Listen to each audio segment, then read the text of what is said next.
નમસ્કાર મિત્રો, ચેનલનું નામ છે વંદે સંસ્કૃતમ. હું પાઠકિરણ આપ સૌનું ચેનલમાં સ્વાગત કરું છું. આજના આ વિડીયોમાં આપણે સ્વપ્ન વાસવદત્તમના અધૂરા અંકનો અભ્યાસ કરીશું અને આ વિડીયોમાં આપણે સ્વપ્ન વાસવદત્તમના 6 અંક પૂર્ણ કરીશું. અંતિમ અંક ચાલી રહ્યો છે, છઠ્ઠો અંક ચાલી રહ્યો છે. એમાં પણ આ વિડીયોમાં જ આ છઠ્ઠા અંકનો પણ અંત થશે, પૂર્ણ થશે. તો લાસ્ટ વિડીયોમાં આપણે જોયું હતું કે જ્યારે યોગંધરાયણ બ્રાહ્મણના વેશમાં આવે છે અને અવંતિકાને પાછી માગે છે, પોતાની થાપણને પાછી માગે છે, ત્યારે ઉદયન છે એ રેભ્ય અને વસુંધરા નામની જે ધાત્રી છે આ બંનેને સાક્ષી બનાવી અને એ થાપણને પાછી સોંપવાનો વિચાર રજૂ કરે છે. કારણ કે થાપણ આપણે જ્યારે પાછી સોંપીએ છીએ ત્યારે કોઈ સાક્ષી રાખવા જોઈએ અને જે તટસ્થ હોવા જોઈએ. તો પદ્માવતી છે એ બંનેની સાક્ષીમાં જે થાપણ તરીકે અવંતિકા હતી એને બ્રાહ્મણને સોંપે છે. ત્યારે ધાત્રી જ્યારે અવંતિકાને જુએ છે તો એ બોલી ઉઠે છે કે આ તો વાસવદત્તા છે. અહીં સુધી આપણે લાસ્ટ વિડીયોમાં અભ્યાસ કર્યો હતો. જો એ વિડીયો ન જોયો હોય તો લિંક ડિસ્ક્રિપ્શનમાં રાખેલી છે અને હજી સુધી ચેનલને સબસ્ક્રાઈબ ન કરી હોય તો જલ્દીથી સબસ્ક્રાઈબ કરો, બેલ આઇકનને પ્રેસ કરો અને ઓલ ઓપ્શનને સિલેક્ટ કરો, જેથી કરીને મહત્ત્વપૂર્ણ જરૂરી એવા વિડીયો સૌથી પહેલાં તમને મળતા રહે. તો આવો આજનો આ અભ્યાસ શરૂ કરીએ. રાજા છે એ જ્યારે ધાત્રીનો અવાજ સાંભળે છે કે આ તો વાસવદત્તા છે તો એને પણ આશ્ચર્ય થાય છે. તો એ શું કહે છે? કથમ મહાસેન પુત્રી, શું મહાસેનની પુત્રી, પ્રદ્યોત મહાસેનની પુત્રી અર્થાત વાસવદત્તા? ત્યારે કહે છે દેવી પ્રવિશ ત્વમ અભ્યંતરમ પદ્માવત્યાશ. દેવી અર્થાત હે દેવી વાસવદત્તાને સંબોધીને કહે છે પ્રવિશ ત્વમ, પ્રવિશ અર્થાત પ્રવેશ કરો, ત્વમ એટલે કે તમે, અભ્યંતરમ અર્થાત અંતઃપુરમાં, પદ્માવત્યાસ અર્થાત પદ્માવતીની સાથે. અહીં મર્યાદાનો ભંગ થયો કહેવાય. જો વાસવદત્તા જ એ વ્યક્તિ વાસવદત્તા જ હોય તો મર્યાદાનો ભંગ થયો કહેવાય. કારણ કે જે રાજ્ય સ્ત્રી હોય, જે મહારાણી હોય, એ ક્યારેય આ રીતે રાજસભાના ચતુશાલમાં ઊભે નહીં. જ્યારે વાસવદત્તાને જે રાજસભા છે એના ચતુશાલમાં લાવવામાં આવી હતી પાછી સોંપવા માટે, તો મહારાણીની એવી મર્યાદા હોય કે અંતઃપુરમાં જ પડદાની પાછળ જ રહેતા હોય છે. તો કહે છે કે તમે અંતઃપુરમાં પ્રવેશો. તો યોગંધરાયણ છે એ કહે છે ન ખલું પ્રવેષ્ટવ્યમ, અંદર પ્રવેશ કરાવશો નહીં, એ એને રોકે છે. મમ ભગિની ખલુ એશા, આ ખરેખર મારી ભગિની અર્થાત બહેન છે. અહીં યોગંધરાયણ છે એનો મજાક કરવાનો ભાવ છે કે હજી સુધી એ વાસવદત્તા જ છે એવું રજૂ નથી કરતો. એની મજાક કરે છે કે તમે અંદર આને ન પ્રવેશાવો, એ મારી બહેન છે. રાજા કહે છે કિમ ભવાનાહ, તમે શું કહો છો? ભવાન અર્થાત તમે, કિમ અર્થાત શું, અને આહ અર્થાત કહો છો, તમે શું કહો છો? મહાસેન પુત્રી ખલુ એશા, મહાસેન પુત્રી ખલુ એશા અર્થાત આ ખરેખર મહાસેનની પુત્રી છે. ત્યારે યોગંધરાયણ કહે છે ભો રાજન અર્થાત હે રાજા, ભારતાનામ કુલે જાતો વિનીતો જ્ઞાનવાન શુચિ તન્નાર્હસી બલા ધર્તુમ રાજધર્મસ્ય દેશિક. અનુષ્ટુપ શ્લોક છે એમાં રાજાને ઉદ્દેશીને કહ્યું છે કે ત્વમ અર્થાત તમે, ભારતાનામ કુલે જાતઃ, ભરત વંશમાં જન્મ થયેલો છે, અર્થાત ભારતમાં તમારો જન્મ થયેલો છે. વિનીત અર્થાત ખૂબ જ નીતિમાન છો, જ્ઞાનવાન અર્થાત ખૂબ જ જ્ઞાની છો, શુચિ અર્થાત પવિત્ર છો, તન ન અર્હસી તો યોગ્ય નથી, શું યોગ્ય નથી, બલાદ ધરતુમ, બલાદ અર્થાત બળપૂર્વક, હરતુમ અર્થાત અપહરણ કરવું, શેનું? કોઈની અન્યની થાપણનું, અને રાજધર્મસ્ય દેશિક અર્થાત રાજધર્મનો ઉપદેશ આપનાર પણ છો. અર્થાત એની મહાનતા પણ વ્યક્ત કરે છે, અલગ અલગ વિશેષણ આપે છે. ઉદયન છે એને કેવો કહ્યો છે?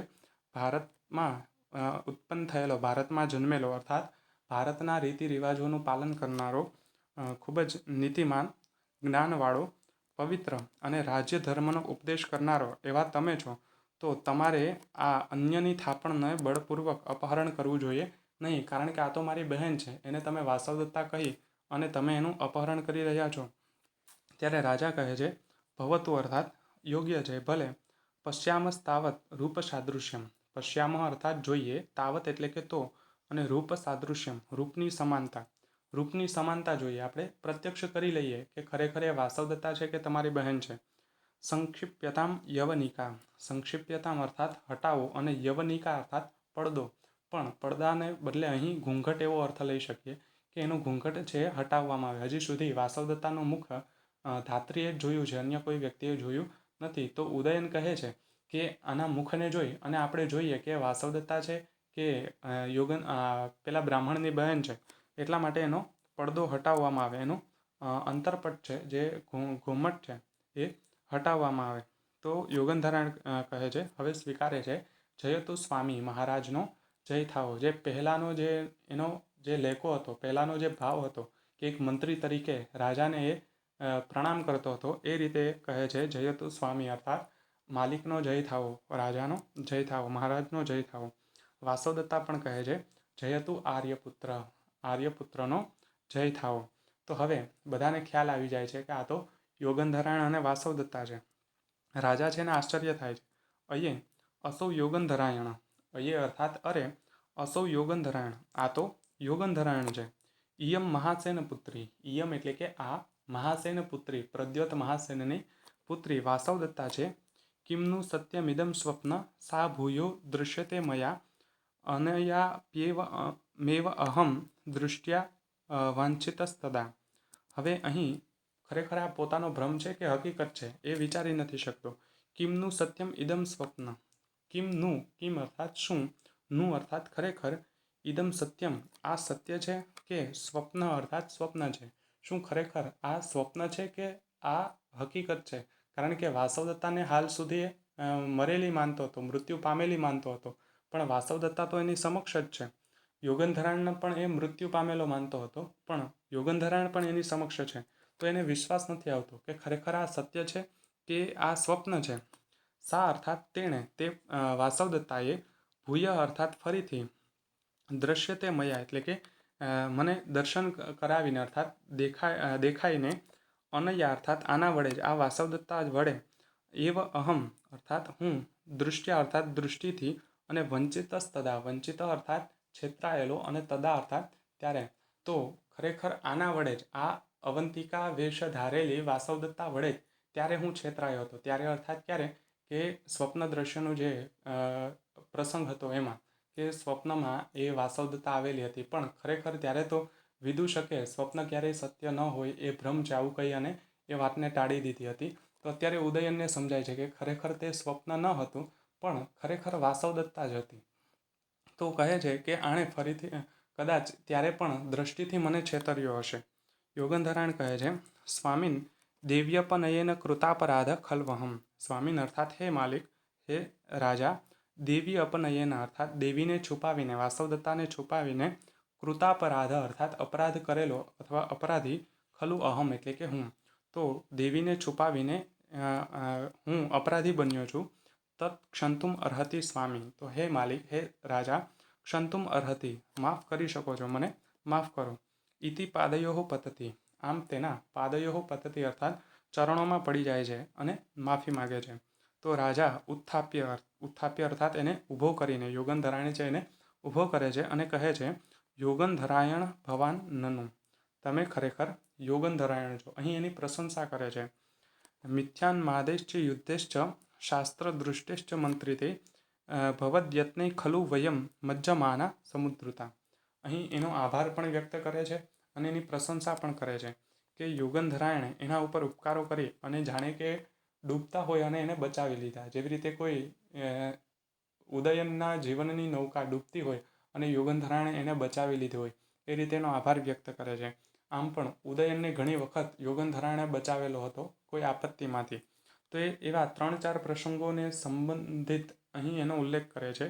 મિથ્યા ઉન્માદેશ, ખોટા ગાંડપણથી, જ્યારે ઉદયન પકડાણો હતો પ્રદ્યોત મહાસેનના સૈનિકો વડે, ત્યારે એને છોડાવવા માટે એણે પ્રતિજ્ઞા કરેલી હતી અને એક ગાંડાનો વેશ એણે ભજવેલો હતો. તો એ સંબંધિત મિથ્યા ઉન્માદ શબ્દ છે એ સંબંધી, એ ઘટનાને સંબંધિત છે કે જૂઠા પાગલપણાથી યુદ્ધેશ્ચ અર્થાત યુદ્ધ વડે, યુદ્ધ કરીને પણ એણે બચાવેલો. જ્યારે ઉદયન વાસવદત્તાનું અપહરણ કરી અને જ્યારે વત્સ પ્રદેશ તરફ આવતો હતો, ત્યારે એની પાછળ જે સૈનિકોએ પીછો કરેલો હતો ઉદયનનો, ત્યારે યોગનધરાયણે પોતાના સૈનિકો સાથે મળી અને જે પ્રદ્યોત મહાસેનના સૈનિકો હતા એની સાથે યુદ્ધ કર્યું હતું. તો એ યુદ્ધ વડે શાસ્ત્ર દૃષ્ટિશ્ચ મંત્રીથી, શાસ્ત્રમાં કહેલા જે રીત રિવાજ છે એવી મંત્રીથી અર્થાત વિચારણાઓ વડે ઘણી વખત ઉદયનની રક્ષા કરેલી યુગંધરાણે. હાલમાં પણ જ્યારે રાજ્ય ગુમાવ્યું હતું તો યુગંધરાણની બુદ્ધિના કારણે જ એને પાછું મેળવ્યું હતું, એના વિચારોના કારણે જ એને પાછું મેળવ્યું હતું. ભવદ્યત્નિ અર્થાત તમારા પ્રયત્નોથી, વયમ અર્થાત અમે, મજ્જમાના ડૂબતા હોવા છતાં પણ, સમુદ્રુતા અર્થાત બહાર આવ્યા છીએ અર્થાત તરી ગયા છીએ. તો યુગંધરાણ કહે છે સ્વામી ભાગ્યા નામ અનુગંતારો વયમ. વયમ અર્થાત અમે, સ્વામી ભાગ્યા નામ અર્થાત તમારા ભાગ્યના, અનુગંતાર પાછળ જનારા છીએ અર્થાત અમારી તો કોઈ યોગ્યતા નથી, તમારા ભાગ્યને કારણે જ અમે તમારા ભાગ્યને જ અનુસરનારા છીએ. અહીં યુગંધરાયણની વિનમ્રતા રજૂ થાય છે. આટલી મહેનત કરી છે છતાં પણ જરા પણ અહંકાર નથી કે આ કાર્યને મેં સિદ્ધ કર્યું છે. એ બધો જ શ્રેય કોને આપે છે? ઉદયનને જ આપે છે કે અમે તો તમારા ભાગ્યનું અનુસરણ કરનારાઓ છીએ. તો પદ્માવતી પણ જાણે છે કે વાસવદત્તા હજી જીવિત છે. અહીં લાંબા સમયથી જે સખી તરીકેની સાથે રહેલી છે એ ખરેખર એની સપત્ની છે. તો કહે છે અહો આર્યા ખલુ ઈયમ. અહો અર્થાત અરે, ઈયમ ખલુ આર્યા, આ તો આર્યા જ વાસવદત્તા છે. આર્ય અર્થાત હે આર્યા, સખીજન સમુદાચારેણ અજાનંત્યા અતિક્રાંત સમુદાચાર. સખીજન સમુદાચારેણ અર્થાત સખી સમાન માનીને, તમને સખી સમાન માનીને, અજાનંત્યા અર્થાત અજાણતા, સમુદાચાર અતિક્રાંત વિવેકનો ભંગ થયો છે. અહીં પદ્માવતી છે એ અવંતિકા પ્રત્યે સખી ભાવથી રહેતી હતી. ખરેખર એવું ન હોવું જોઈએ. વાસવદત્તા છે એનાથી મોટી છે, એની ઉદયનની પૂર્વ પત્ની છે, પહેલી પત્ની છે. તો અહીં વાસવદત્તા છે એનું પૂરેપૂરું સન્માન પદ્માવતીએ જાળવવું જોઈએ.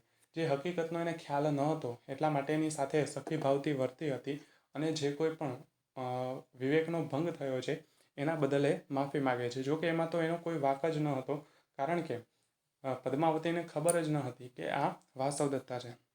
તત શીર્ષેણ પ્રસાદયામી, તો મસ્તક દ્વારા તમને સંતુષ્ટ કરું છું અર્થાત પ્રણામ કરી અને હું તમારી માફી માગું છું.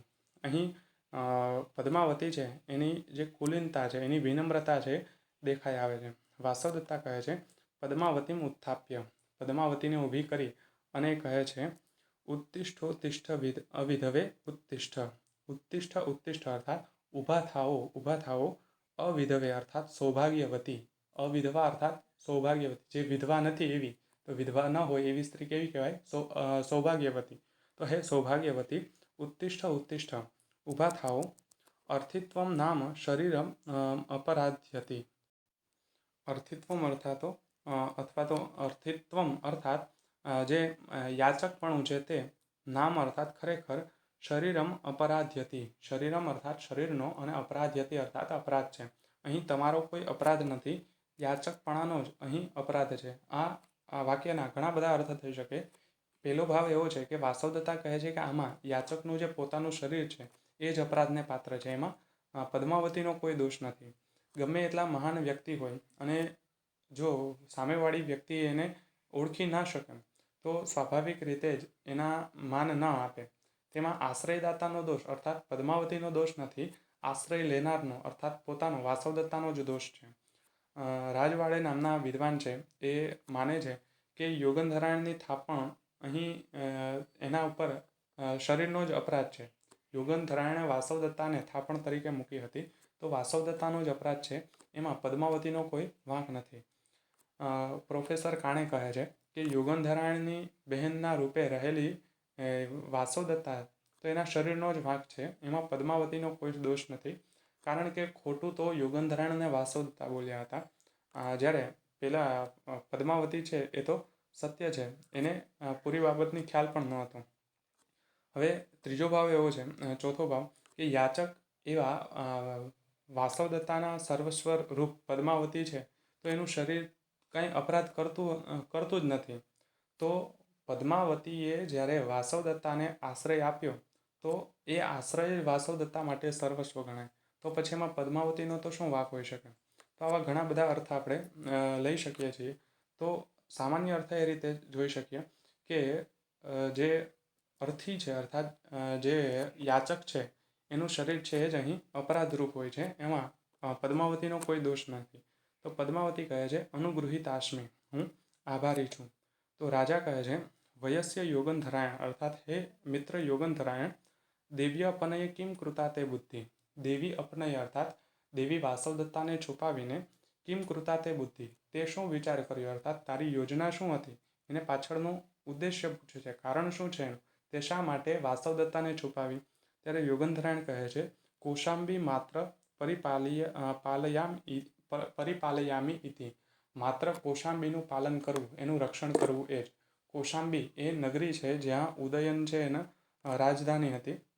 તો કહે છે કે કૌશાંબીનું રક્ષણ કરવું એ જ મારો એક હેતુ હતો. કારણ કે કૌશાંબીનું રક્ષણ કરવા, કૌશાંબીને ફરીથી પ્રાપ્ત કરવા માટે દર્શકની મદદ મળવી જરૂરી હતી. એટલા માટે એણે જો ઉદયન અને પદ્માવતીના વિવાહ શક્ય બને એટલા માટે વાસવદત્તાને છુપાવી હતી. તો રાજા કહે છે અથ પદ્માવત્યા હસ્તે કિમ ન્યાસકરણમ, તો પદ્માવતીના હાથમાં જ શા માટે થાપણ તરીકે મૂકી. ત્યારે યોગંધરાયણ કહે છે પુષ્પક ભદ્રાદિભિ આદેશિકૈ આદિષ્ટા સ્વામીનો દેવી ભવિષ્યતિ ઇતિ. પુષ્પક ભદ્રાદિભિ અર્થાત પુષ્પક અથવા તો ભદ્ર, આદિભિ અર્થાત વગેરે, ઉપદેશિકૈ આદેશિકૈ અર્થાત જ્યોતિષાચાર્યો વડે કહેવામાં આવ્યું હતું કે સ્વામીનો દેવી ભવિષ્યતિ, સ્વામીના અર્થાત ઉદયનની દેવી ભવિષ્યતિ અર્થાત પત્ની બનશે. તો અહીં જે જ્યોતિષાચાર્યોએ એવું ભાખ્યું હતું કે આ પદ્માવતી છે એ ઉદયનની પત્ની બનશે. તો યોગંધરાયણે વિચાર્યું કે વાસવદત્તાને જો પદ્માવતીને સોંપવામાં આવે તો વાસવદત્તા છે સંપૂર્ણ રીતે પવિત્ર છે, એની સાક્ષી પણ પદ્માવતી બની શકે, અને ભવિષ્યમાં જ્યારે એને રાજાની સામે પ્રસ્તુત કરવી હોય ત્યારે જાતે જ ફરીથી વત્સ પ્રદેશમાં આવી જાય. યોગંધરાયણ દ્વારા એને વત્સ પ્રદેશમાં લાવવી ન પડે. તો રાજા કહે છે ઇદમ અપી રૂમણવતા જ્ઞાતમ, ઇદમ અર્થાત આ, રૂમણવતા અર્થાત રૂમાણવાનને, જ્ઞાતમ અર્થાત જાણતી અર્થાત રૂમણવાન જે એનો અન્ય મંત્રી છે, તો કહે છે કે એ રૂમણવાનને ખબર હતી. ત્યારે યોગંધરાયણ કહે છે સ્વામીન સર્વેરેવ જ્ઞાતમ, સ્વામીન અર્થાત હે રાજા, સર્વેરેવ જ્ઞાતમ બધાને ખબર હતી, આ વાતની તો બધાને ખબર હતી. ત્યારે રાજા છે કહે છે અહો શઠ ખલુ રૂમણવાન, અહો અર્થાત અરે, રૂમણવાન ખલુ શઠ, રૂમણવાન છે ખૂબ જ શઠ વ્યક્તિ છે. અહીં એક ક્રોધથી નથી કહેતા પણ એના પ્રત્યેના લાડથી કહે છે કે રૂમણવાને પણ એ રાજા છે ને હકીકતનો ખ્યાલ ન આવે, એનું હિત થાય એટલા માટે એનાથી પણ એ જૂઠું બોલ્યો હતો, એ છેક સુધી એ વાતને છુપાવી રાખી હતી. તો અહીં ક્રોધ નથી પણ એક આત્મીય ભાવ છે. તો આત્મીય ભાવથી કહે છે કે આ રૂમણવાન પણ ખરો શઠ છે. યોગંધરાયણ કહે છે સ્વામીન અર્થાત હે રાજા, દેવ્યા કુશલ નિર્વેદનાર્થમ અદ્યૈવ પ્રતિનિવર્તમાં અત્ર ભવાન રેભ્યો અત્ર ભવચી ચ. હવે એને સલાહ આપે છે રાજાને કે દેવ્યા કુશલ નિવેદનાર્થમ, દેવી કુશળ છે આવું જાણવા માટે, વાસવદત્તા કુશળ છે હજી જીવિત છે એવું જણાવવા માટે અદ્યૈવ અર્થાત આજે જ, પ્રતિનિવર્તતા ફરી પાછા મોકલો. કોને કોને? રેભ્ય અત્ર ભવતી ચ, રેભ્ય અને વસુંધરા નામની જે ધાત્રી છે એને પાછા મોકલી દો. અર્થાત અવંતી નગરી છે, ઉજ્જૈની છે, એમાં પણ બધાને એવું છે કે વાસવદત્તા મૃત્યુ પામી છે, હકીકતનો ખ્યાલ નથી. તો એ પણ ખૂબ જ ચિંતામાં હશે. હવે તો કાર્ય પૂરું થઈ ગયું છે, હવે તો કોઈને પણ એવો સમાચાર મળે, કોઈને પણ એવો જાણ થાય કે વાસવદત્તા જીવિત છે તો એનાથી કોઈ આપત્તિ નથી. પહેલાં કદાચ જો કોઈને જાણ થઈ જાય તો એવી આપત્તિ હોય કે યોગંધરાયણની જે આ યોજના છે નિરર્થક જશે. પણ હવે તો વાસવદત્તા છે એ જીવિત છે આવો બધાને જાણ થવી જ જોઈએ, જેથી કરીને કોઈ વધુ દુઃખી ન થાય. એટલા માટે ઉદયનને એવી સલાહ આપે છે કે રેભ્ય અને અંગારવતીની પ્રેષિતા જે ધાત્રી છે વસુંધરા, એને આજે જ પાછા વળાવો અને ઉજ્જૈનીમાં સંદેશ મોકલાવો કે વાસવદત્તા જીવિત છે. તો રાજા કહે છે ન અર્થાત નહીં નહીં, સર્વમ એવ વયમ યાસ્યામો દેવ્યા પદ્માવત્યા સહ, સર્વમ એવ અર્થાત બધા જ, વયમ અર્થાત આપણે, તો આપણે બધા, યાસ્યામહ અર્થાત જઈશું, ક્યાં? ઉજ્જૈની, દેવ્યા પદ્માવત્યા સહ, દેવી પદ્માવતીની સાથે. અહીં ખાસ કરીને ભાષે દેવ્યા પદ્માવત્યા સહ એવા શબ્દનો પ્રયોજ્યા શા માટે હશે? એના દ્વારા પ્રેક્ષકોને એવી જાણ થાય કે ઉદયન જે રીતે વાસવદત્તાને પ્રેમ કરે છે એ જ રીતે પદ્માવતીને પણ પ્રેમ કરશે જ. કારણ કે વાસવદત્તાને આવવાથી એ પદ્માવતીને ભૂલી નથી ગયો. કદાચ પદ્માવતીને અહીં વત્સ પ્રદેશમાં છોડી અને વાસવદત્તાની સાથે એ ઉજ્જૈની નથી જવાનો, પણ પદ્માવતીને પણ સાથે લઈ જવાનો છે. એના પરથી આપણે ખ્યાલ આવે કે ઉદયન છે એ એટલો પ્રેમાળ છે કે માત્ર વાસવદત્તા પ્રત્યે જ એનો પ્રેમ નથી, પદ્માવતી સાથે પણ અન્યાય ન થાય એનો એ પૂરેપૂરો ખ્યાલ રાખે છે. તો કહે છે કે માત્ર એ બંને વ્યક્તિને જ નહીં, પણ આપણે બધા સાથે મળી અને પદ્માવતીની સાથે આપણે ઉજ્જૈન જઈશું. યોગંધરાણ કહે છે યદાજ્ઞાપયતિ સ્વામી, આપ સ્વામીની જેવી આજ્ઞા.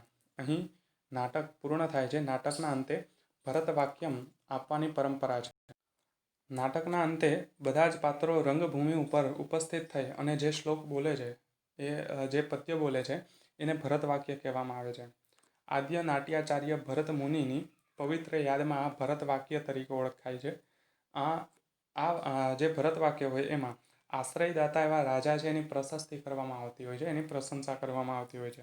તો અહીં સ્વપ્ન વાસવદત્તમ નાટકનું ભરતવાક્ય શું છે? ઇમામ સાગર પર્યંતામ હિમવદ વિંધ્યકુંડલામ મહિમેકાત પત્રાંકામ રાજસિંહ પ્રશાસ્તુનઃ. ઇમામ અર્થાત આ પૃથ્વીનું વિશેષણ છે, સર્વનામ છે. સાગર પર્યંતામ સમુદ્ર સુધી વિસ્તાર પામેલી. અહીં જે પૃથ્વી છે એની વિશાળતા દર્શાવવામાં આવી છે. એક વિશેષણ આપ્યું છે સાગર પર્યંતામ ઇમામ પૃથ્વીમ, સાગર સુધી વિસ્તરાયેલી જે આ પૃથ્વી છે. બીજું વિશેષણ હિમવદ વિંધ્ય કુંડલામ, હિમવદ અર્થાત હિમવાન, હિમવાન અર્થાત હિમાલય, અને વિંધ્ય અર્થાત વિંધ્યાચલ પર્વત, જેના કુંડલામ અર્થાત જેના કુંડળ હોય. તો અહીં આ પૃથ્વીના કુંડળ સમાન વિંધ્યાચલ પર્વત અને હિમાલય પર્વતને માનવામાં આવ્યા છે. તો હિમાલય અને વિંધ્યાચલના કુંડલવાળી આ પૃથ્વી મહિમ એકાત પત્રાંકામ, મહી અર્થાત પૃથ્વી, એકાત પત્રાંકામ એક છત્ર છાયાની નીચે, એક જ છત્રના નીચે એવી આ પૃથ્વીનું રાજસિંહ અર્થાત સિંહ જેવો અમારો આ રાજા, નહ અર્થાત અમારો આ રાજા, પ્રશાસ્તુ અર્થાત શાસન કરે. તો સમગ્ર ભરતવાક્યનો અર્થ જોઈએ તો સાગર સુધી વિસ્તાર પામેલી અને હિમાલય અને વિંધ્યાચલ જેના કુંડલો છે એવી અને એક જ છત્રવાળી આ પૃથ્વી ઉપર અમારા સિંહ સમાન આ રાજા શાસન કરે અથવા તો પ્રશાસન કરે. નિષ્ક્રાંતા સર્વે, બધા જ છે રંગમંચ ઉપરથી નિષ્ક્રાંતા અર્થાત નીકળી જાય છે. અહીં ષષ્ઠો અંક ઇતિ, અહીંયા છઠ્ઠો અંક છે પૂર્ણ થાય છે અને સ્વપ્ન વાસવદત્તમ નામના આ નાટક પણ પૂર્ણ થાય છે. તો આશા રાખું છું ભાસની કૃતિ આ તમને પસંદ આવી હશે. આ વિડીયો તમને પસંદ આવ્યા હશે. લાઈક કરો, શેર કરો, કોમેન્ટ કરો. જો કોઈ પ્રશ્ન હોય તો કોમેન્ટમાં પૂછી શકો છો. હજી સુધી ચેનલને સબસ્ક્રાઈબ ન કરી હોય તો જલ્દીથી સબસ્ક્રાઈબ કરો. ટૂંક સમયમાં નવા ટોપિક સાથે ફરી મળીશું. જય હેતુ સંસ્કૃતમ.